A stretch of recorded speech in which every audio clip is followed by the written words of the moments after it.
This episode, Carpets and Rugs, an interview with Eric Scharff. In this episode, the Handyman Pros interview a carpet and rug expert, Eric Scharff. Eric has been in the carpet and rug industry for most of his career, and folks, he really knows his stuff. It's well worth the listen. Welcome to the Handyman Pros radio show, home improvement and maintenance tips from the pros. Thanks for listening to another edition of the Handyman Pros radio show, where our goal is to help you save time, money, and aggravation on your home maintenance and repair. This edition's entitled Carpets and Rug, an interview with Eric Scharff. To help me explain, I'm here with my ever-cheerful co-host and old buddy, John. John, what has been going on this week in your life? What has been going on this week in my life, Larry? Well, you know, I gotta tell you that I actually just steam cleaned my carpet, and it kind of plays in with what our interview is. And I couldn't believe that it kind of coincided with this. And I've got a steam cleaner that I use, and it works great, and you just can't believe all the dirt that comes out of your carpet, sometimes. But anyways, that's kind of what I did. Other than that, I've been working on a few small things that we'll be talking about later on. But that really kind of flows into it. I'm really looking forward to this interview with Eric. Yeah, well, that's a perfect segue into our show with Eric. I'm going to tell you this show, and we'll get into it in the takeaways, of course. But this show really was kind of an eye opener. There's a lot more to carpets, particularly carpet. We talk mostly about carpet, but there's a lot more to carpet than I think folks actually realize. So with that, we wanted to welcome Eric to the show and let you all know that our show's coming in. Here it is. We're here with Eric Scharff. Eric, welcome. Hey, thank you guys for having me. Appreciate it. Hey, Eric, it's John. Thank you for being on. Yeah, hey, John, appreciate that. We really appreciate you coming on. You are my carpet expert. I actually came to you because you are one of my handyman customers, and we were chatting one day, and so we decided. I said to myself, let's have Eric on the show because he knows more about carpet than I've ever even imagined. So I would like to ask you, give us just some background on you and your business. How'd you start in the business, and give us just a quick synopsis.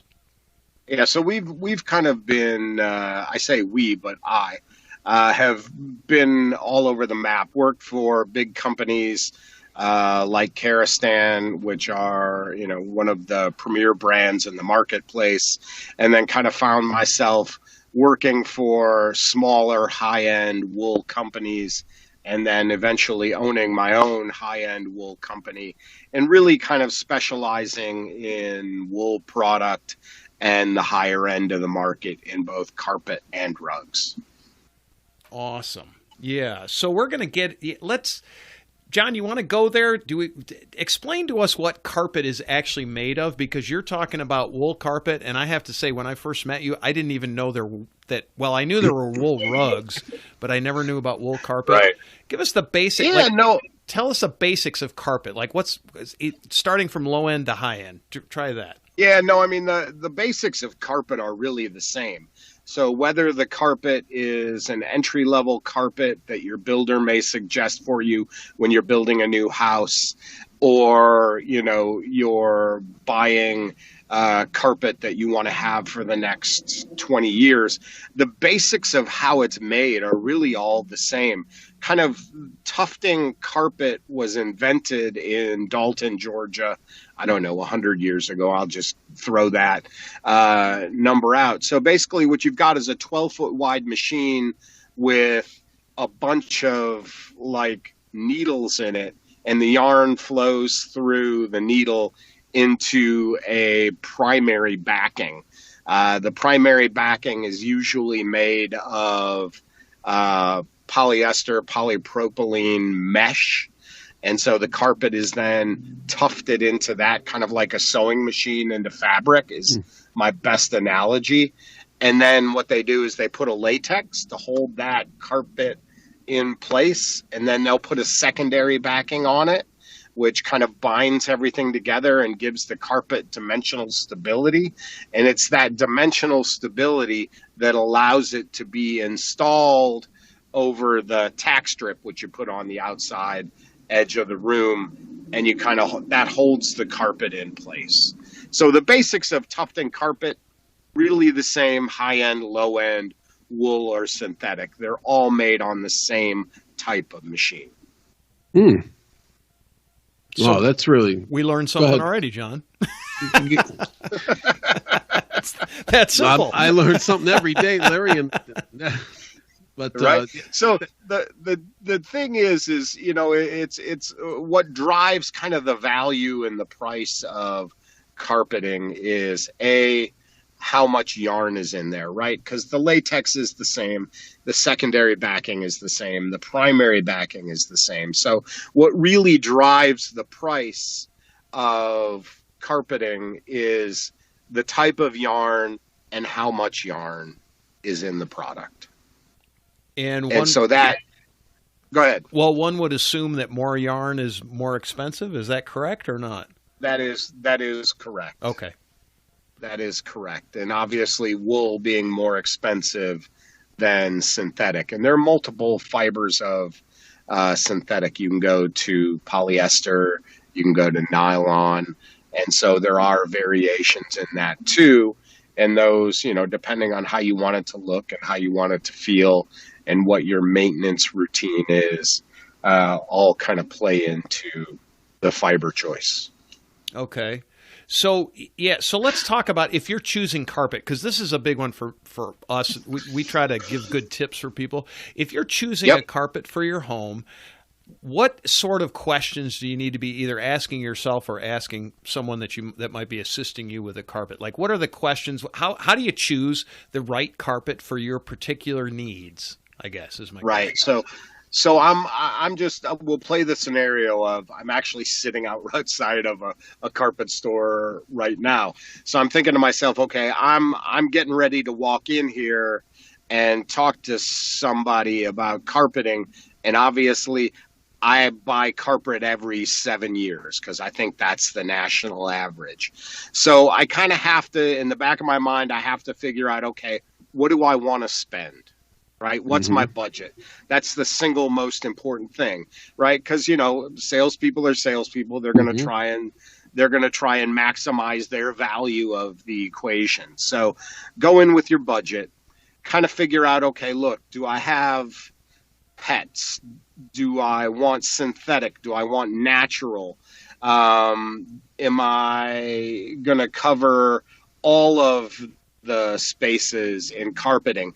And if I'm going to use the same carpet throughout the whole house, or do I want to make a different statement in every room with different carpeting? So to me, it's budget. And then it's like, okay, what do I want to accomplish from an aesthetic standpoint? Do I want to make a statement with this carpet, or do I merely want to cover the floor with something that, if I'm going to sell this house in 5 years, I'm not that concerned with how it's going to look in year 6.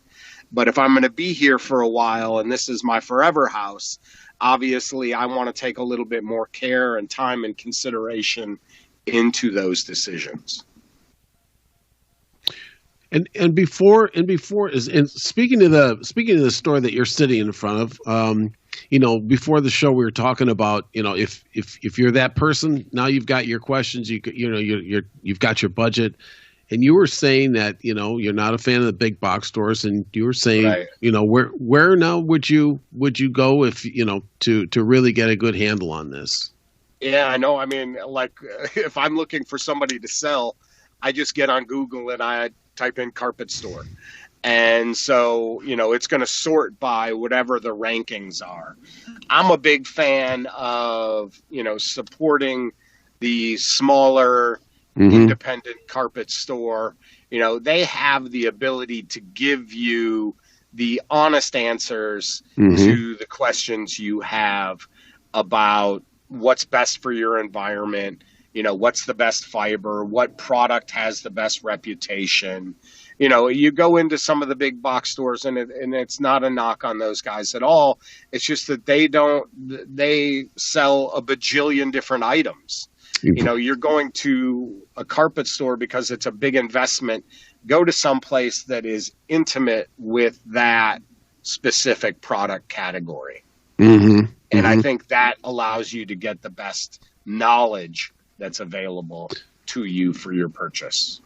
Yeah, because I my wife and I we went to a carpet store, and we were looking at some carpet, and I totally agree with you, Eric, that they spent a lot of time with us, and the incredible amount of swatches that they have, the samples and things that are in there, and they're going through each one, and you're right, they all know their stuff. They're asking you as many questions as you're asking them. And that's the way it should be. I mean, that's the beauty of having that give and take with either the owner or the salesperson, and saying, okay, look, it's something that you buy every 7 years, so you're not intimate with it, and they have, let's just say 50,000 choices for you. How do you narrow that down? Yeah, and you're right. The owners usually are the operators of those.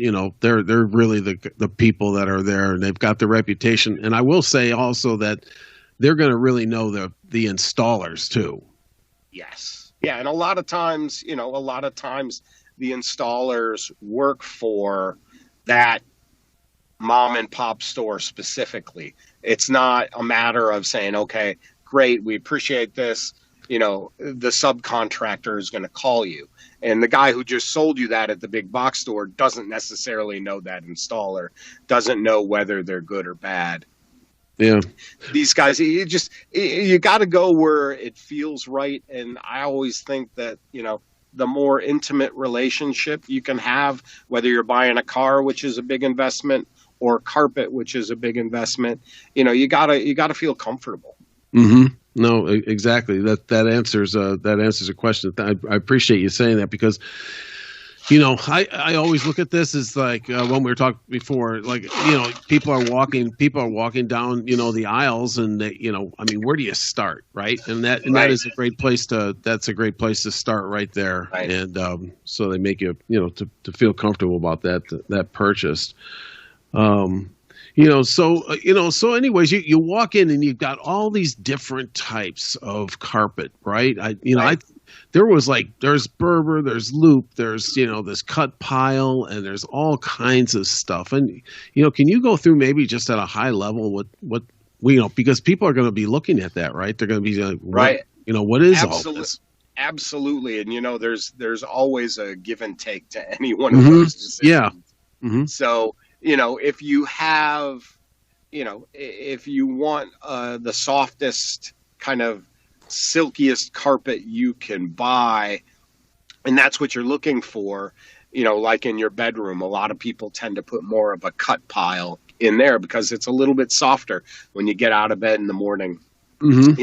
The first thing that you put your feet on is this nice, soft, luxurious carpet. So cut pile is always good for that. The downside to cut pile may be that when you vacuum it, you see the vacuum cleaner marks. Mm-hmm.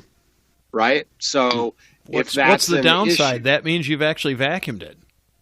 Right. Well, but some people, there's people who love that idea because they know it's clean and it screams to the world that it's clean. But there are also people, when you walk across it after you vacuumed it, you will see the footprints. Right. So some people don't like the fact that they can see that you just walked to the bathroom and you just walked back. So that's cut pile. You kind of trade off the softness for the tracking, if you will. Mm-hmm. And if that's an issue, then you can go to a loop carpet, which doesn't have the vacuum cleaner marks and doesn't show the footprints. So that kind of gives you an option to do that. Berbers are usually a loop pile carpet, and they have a little kind of either synthetic or natural, depending on the fiber, kind of flecking in there. So it helps you kind of, if you're not huge on maintenance and you don't vacuum your carpet once a week and it's in a high traffic area, that will help minimize some of the, oh my gosh, this carpet's dirty, because it's got that natural flecking built into it. Hmm. Are those now? Are those really the three major type of carpets? I mean, is that the John Shag went out in the '70s? Your shag, well, your shag but shag, yeah, right. But shag's just a variation of a longer. Yeah, shag is basically a cut pile with just a longer yarn. So it's still got the same. It doesn't have the same trackability, if you will, because the fiber is so much longer that it just kind of folds over on its side. So you don't have that trackability issue or vacuum cleaner marks, but you do have to maintain it a little bit more because it holds a little bit more. Right. Interesting. So what's just from when people are going in and looking, what's most of the trend that you see right now that people are getting? Yeah, no, a lot of trend is gray. Gray is a huge trend in the market from a color standpoint. Even with that said, the majority of carpet sold is kind of taupe cream off-white. And the reason for that is, the floor is basically your fifth wall. Mm-hmm. So you kind of look at it and go, okay, I need something that goes with everything. And carpet's a big investment, so a lot of people say, okay, let's leave the floor neutral. If we're going to do some pops of color, let's throw it on the wall because it's less expensive and it's easier to change. So most people go neutral on the floor and kind of throw in some color with fabrics and pillows and paint. Huh. Interesting. So I have a question on materials. So how many different materials are carpets made of? I know that you've already mentioned a few. You mentioned wool, you mentioned polyester, and what was the other one? Nylon, I think. Nylon. Is there more than that? Those are really your primary choices. And what are the advantages of each? So wool is obviously, there's a huge environmental component to wool. Wool is a rapidly renewable resource. It's actually it's a byproduct of the lambing industry. Mm-hmm. So people in England and New Zealand who raise sheep, there's two primary revenue streams for them. One is lamb meat, and then the other is fleece from the wool.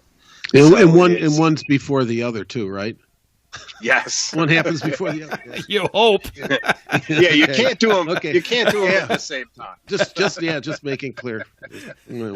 Yeah. So, and everything is, everything. Most of the farmers that I know of in New Zealand and England, run a pretty good farm in that, their reputation, like anything else in both avenues, is pretty important to them. So they take care of those animals like some people do pets.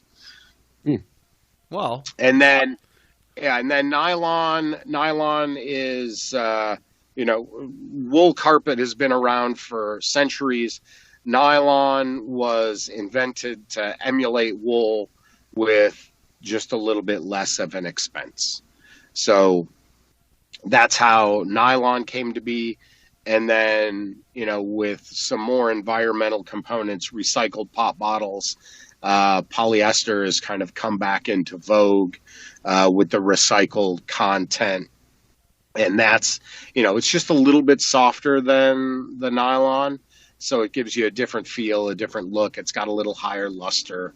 It just feels a little different. Each fiber looks a little different and feels a little different. So, depending on what you're looking to do from an aesthetic standpoint, I think that, in my opinion, would drive a lot of the fiber choice.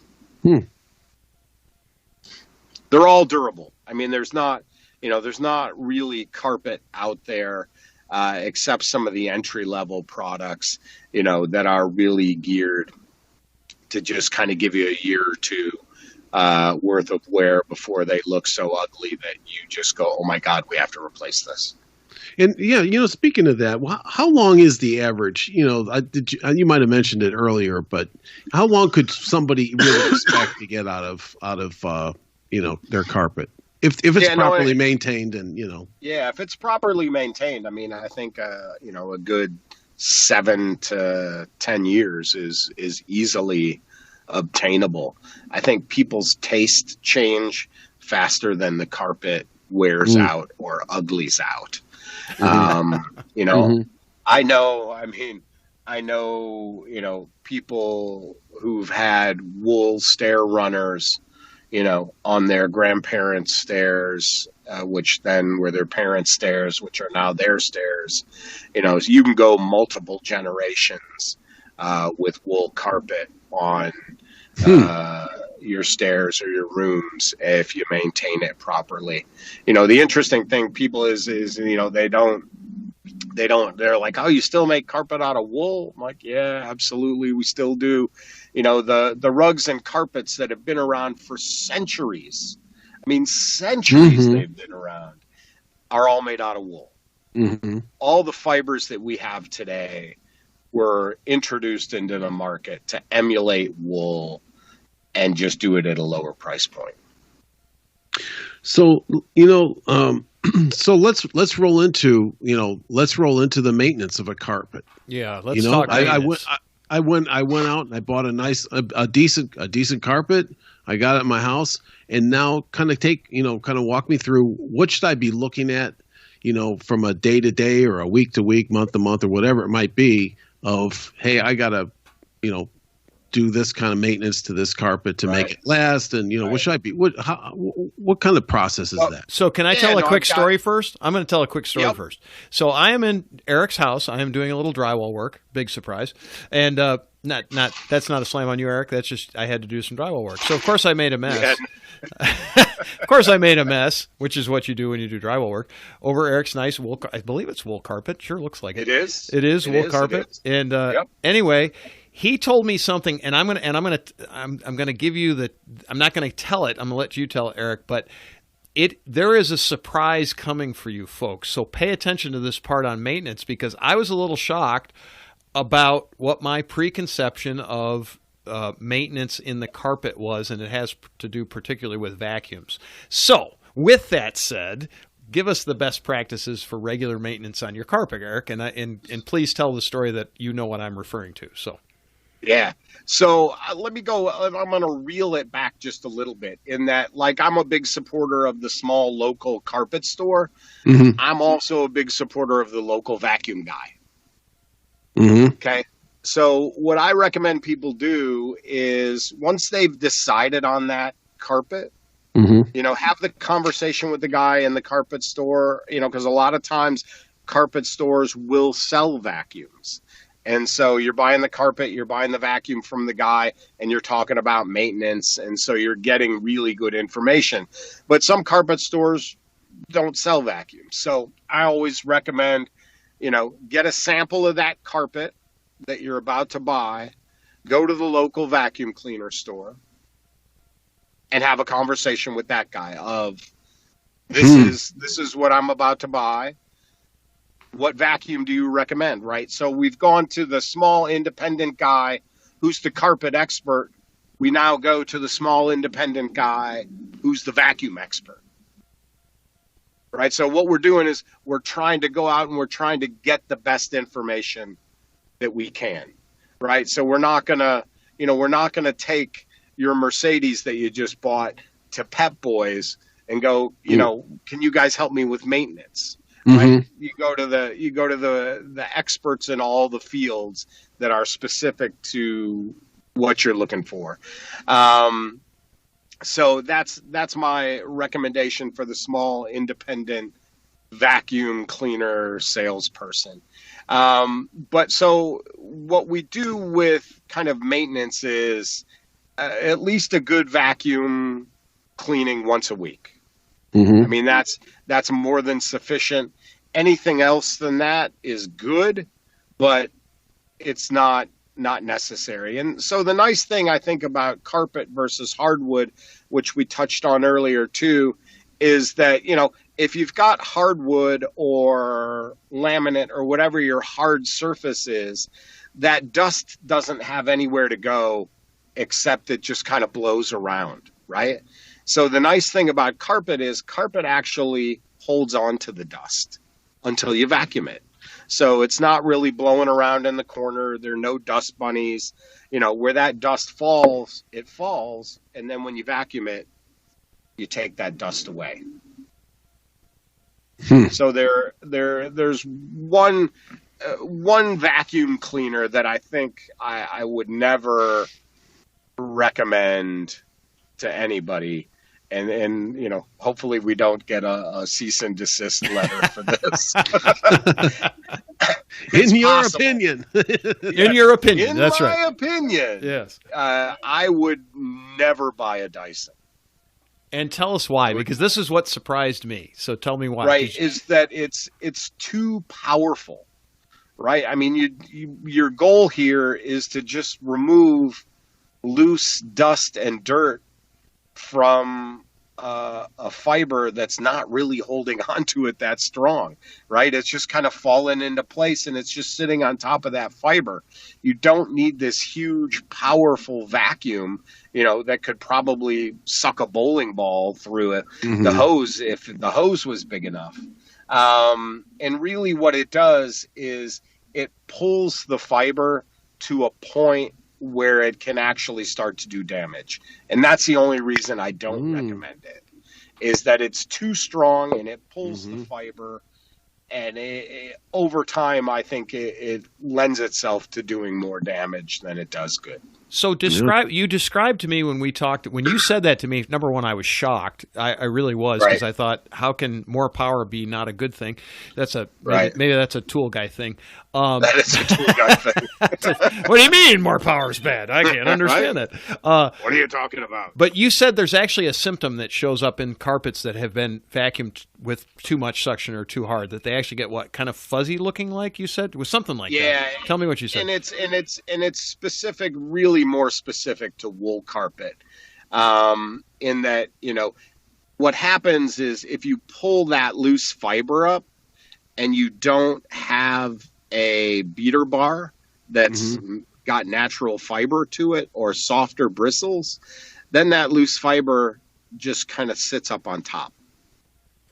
And what happens is that fiber just sits on top, and then people walk on it. It just kind of sits on top, and now it's sitting on top and it's getting matted, right? And more loose fiber and matting, and it just starts to look ugly. So it kind of looks like it's got, you know, an old man's unkempt beard on top.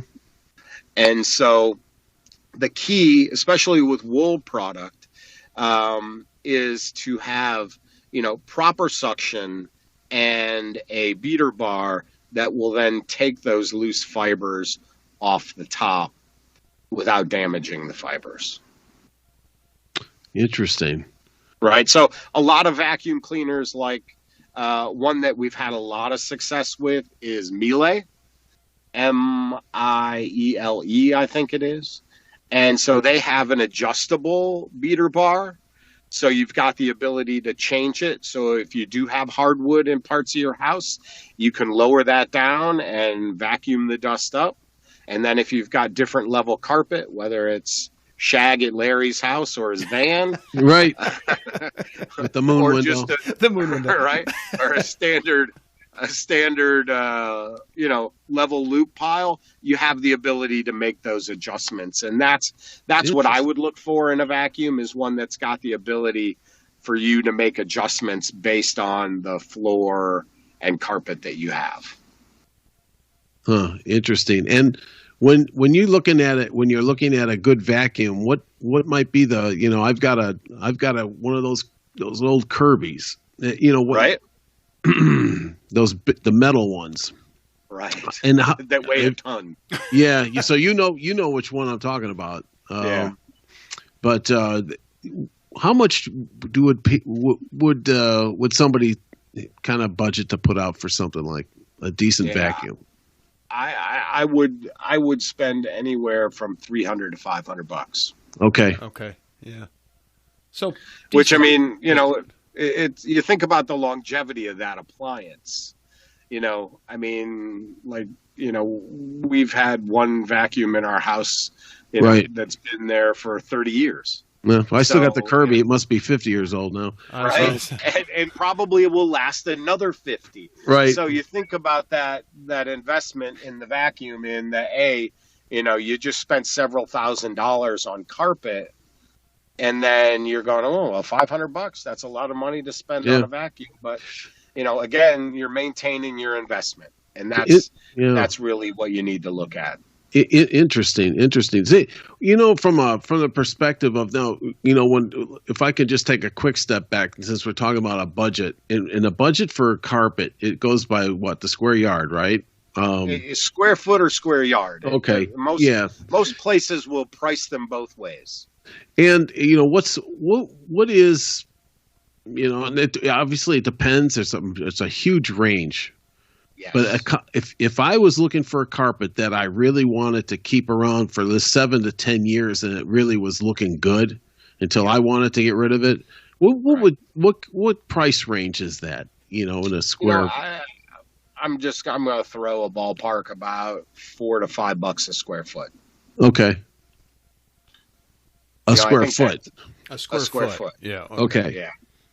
Yeah. So that I think is a fair price. I mean, a lot of what I think drives the carpet decision is, yes, there's the durability aspect of it, but almost all carpet is durable.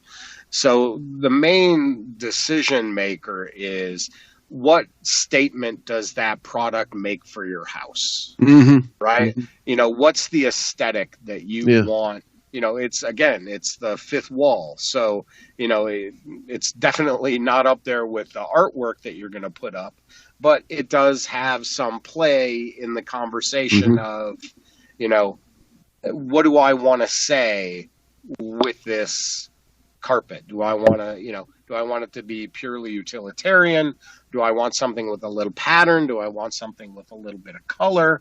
All of those things kind of come into play. So that, to me, is the main decision-making factor is, what do you want it to look like? We can kind of fit pattern in on the low end. We can fit pattern in on the high end. We can fit color in the high end and the low end. So it really depends on, what do you want to say and what do you want to spend?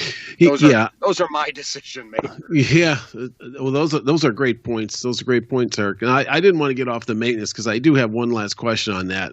Because so after we get done with this once a week vacuuming, tell us about steam cleaning or extraction cleaning, or stains. Tell us when do we need to do that? What are we looking for there? I mean, what, if you kind of walk us through that. So we steam clean our carpet unless there's a stain. Like you leave your kids alone and then you come back from vacation and there's this mystery stain in the middle of carpet. Obviously, you need to treat that differently. But once a year is a good rule of thumb, if you will, for steam cleaning your carpet. There's another method out there, a dry cleaning method, and we've done both, and both are good.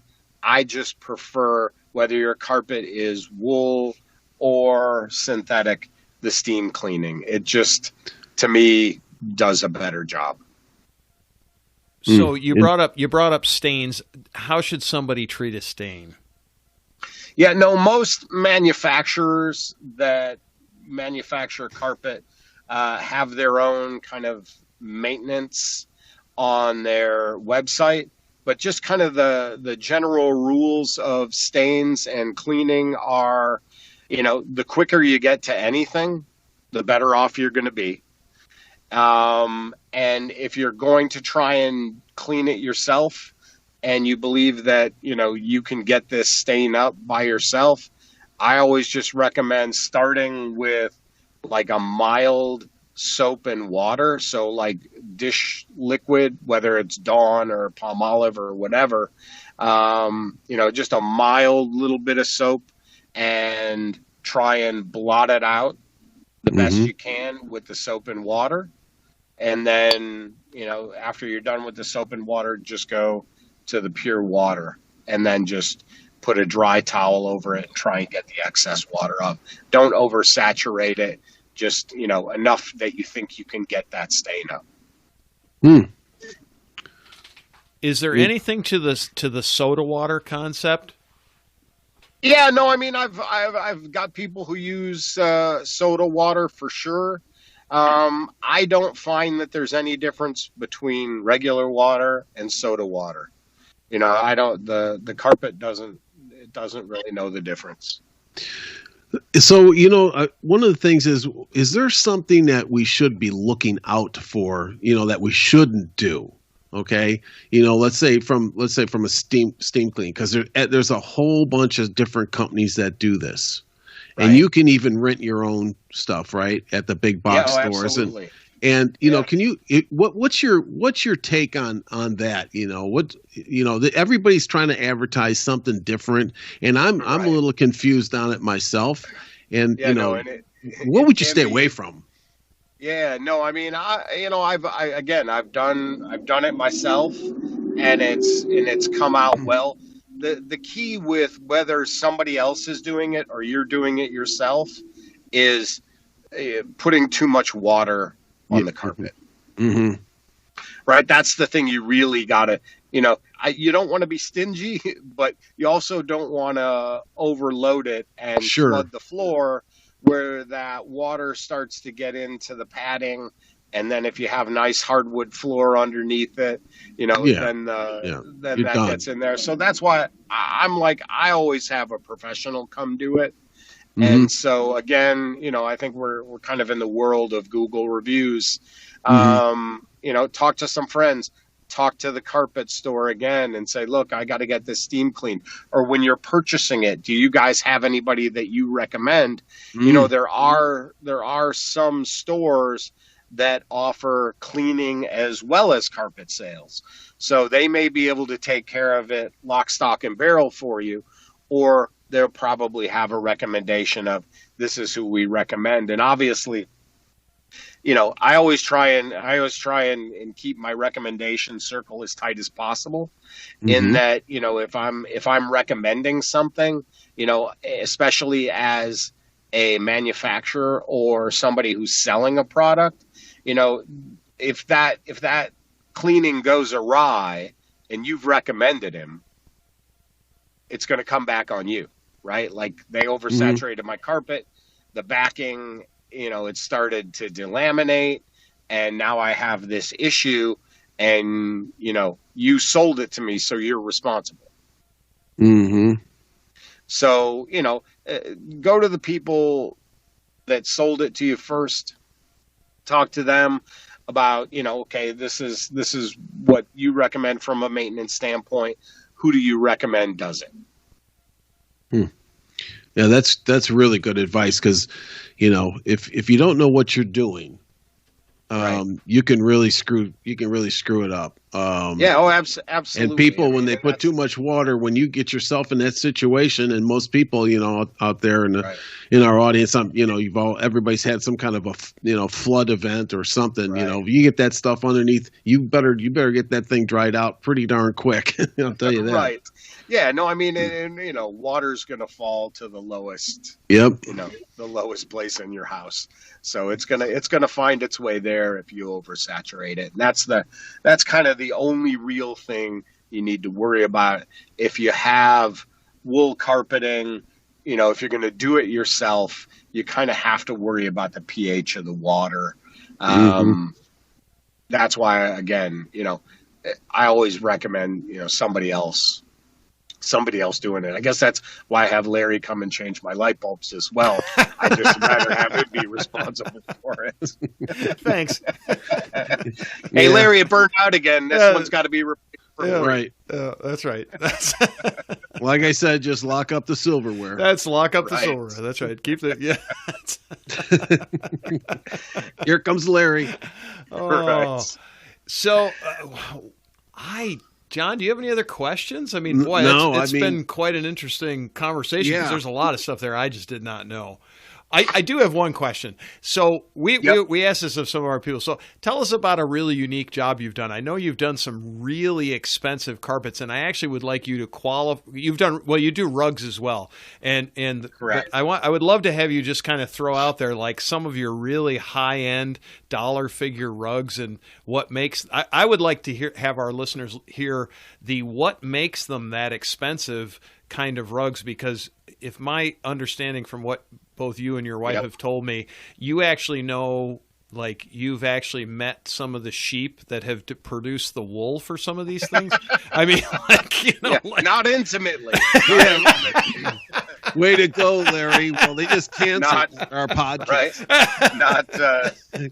Not intimately. So I mean, we've been to New Zealand, we've been to England, we've sold wool yarn to major manufacturers. So, I mean, we've probably just touched everybody. I mean, if I'm to throw something out, I don't know why I'm thinking about golfers. We just did Greg Norman's yacht. Mm-hmm. And so, I mean, I would hate, I don't even want to tell you. It embarrasses me and him if he knew how much that carpet was. But one of the most fun things we did was we did some custom carpeting for J-Lo. And so we did a custom wool cut pile carpet with a fiber called Lurex in there. And Lurex is actually the same fiber, if you will, or composition that cassette tape is. So it was a kind of blue purple carpet with a gold metallic accent. Oh, that's very cool. And then one other one that was kind of, I haven't quite figured out how to or where to categorize this one, is we did some custom rugs for Larry Bird and his wife. And she took a traditional zebra pattern, it was like a zebra hide, and she changed it from black and white to purple and gold. That's interesting. Which I thought, but I mean, if you think about Larry Bird being the Celtics in green and white, and his nemesis being Magic Johnson in the purple and gold, I was like, I think she's telling him something. I don't really know what it is, but to me, none of my business.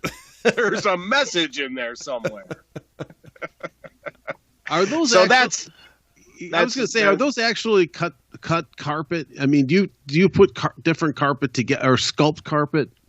Yes, you can. So I call that. I simplistically call that cut and paste. Yeah. So you can do any design. A lot of these guys will cut freehand, but a lot of them also have laser cutters that will cut it out and be very precise. Yeah, and put any design or logo or anything you want, in a carpet or rug. Yeah, interesting. Amazing. All things are possible. That's what we know for sure. No is never an answer. All things are possible.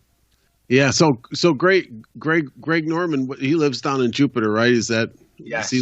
Yeah. So he just downsized, right? He downsized from a 26 million to a $12 million house or something now. Right. And I think boat's the same way. You got to give up some bells and whistles along that way, I guess. I get it. I get it. How much of the boat do you need to walk around? That's it. Interesting. Well, I tell you what, Eric, this has been a really fascinating conversation, and I'm really glad that you spent some time with us. I appreciate it because I learned a ton about all this. So well, anytime you guys need anything, if you have listeners that throw some questions to you, or they have a specific question that needs to be answered, just shoot it to these guys. We'll get in touch. We'll answer the question for you. whether we do it on another podcast or just send you an email with a suggestion or two. We're more than willing to help in any way possible. Oh, perfect. All right.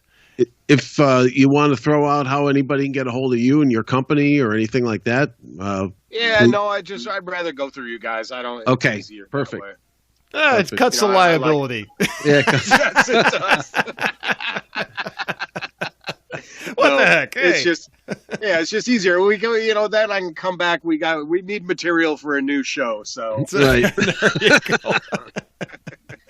All right, Eric. Well, we'd like to thank you for being on the show, and we are going to talk to you very soon. I appreciate it, guys. Thank you. Have an awesome day. Thanks.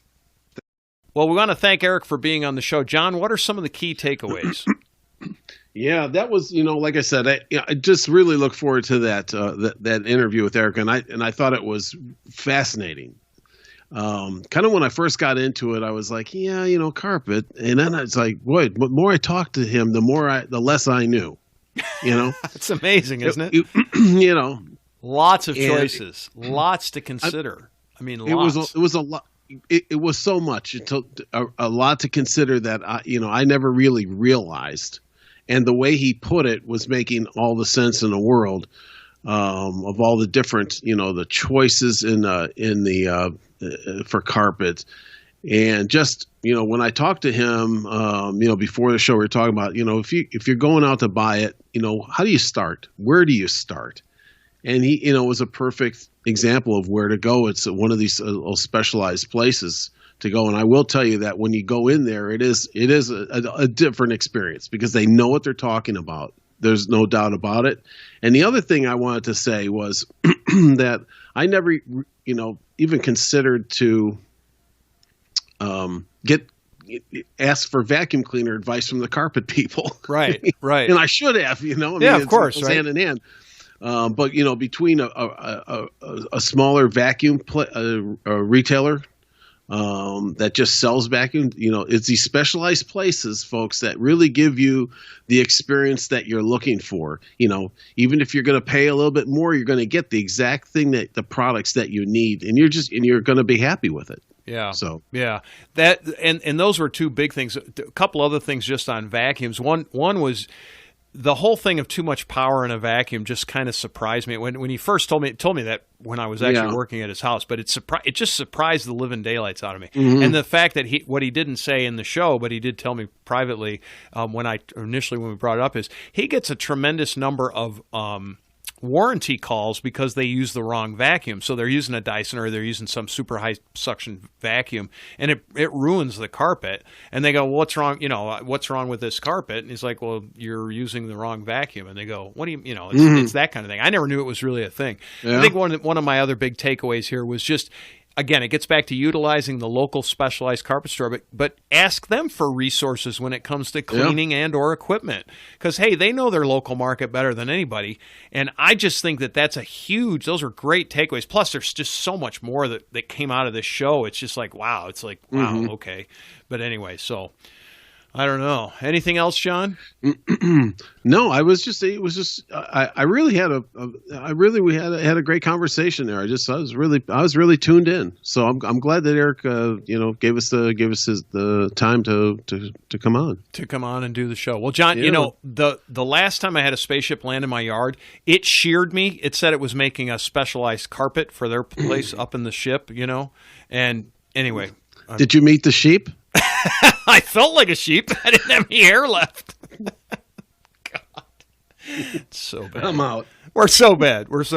Folks, if you enjoy the Handyman Pros radio show and John and I's really bad jokes, please tell your friends and neighbors. We would really appreciate it. We'd like to grow the show and the listenership. If you do achieve any kind of value out of this show, please spread the news around about the Handyman Pros radio shows. If you do have any questions, comments, or concerns, please send us an email, questions@handymanprosradioshow.com. You can go to our website and leave us a message. Again, handymanprosradioshow.com. You can join our Facebook group @Handyman Pros. You'll follow us on Twitter @Handyman Radio. We got a bunch of ways to get a hold of us. Try and get a hold of us. We will answer your questions. We would love to get your questions and find out what you like. And hey, send us a new joke or two. And we will see you next week on the Handyman Pros Radio Show.